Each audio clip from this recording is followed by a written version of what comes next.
पश्चिम बंगाल की जनता आज सरकार का दायित्व देने के लिए तैयार नहीं है। चल रहा है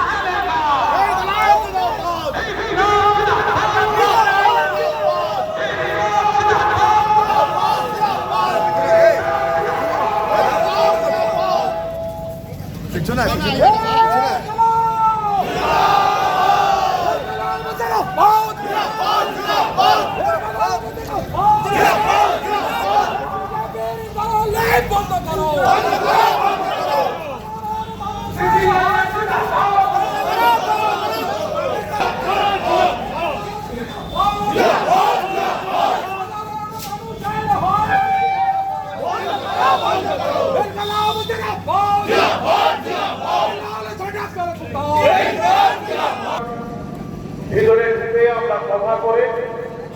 144 ধারা আছে এমন কোন আইন এখানে ছিল না, কিন্তু আমাদের রাস্তাতে শেষ পর্যন্ত আছে সেই জোরের বই প্রকাশ হিসাবে আমরা কিন্তু অত্যন্ত সুশৃঙ্খল দল হিসাবে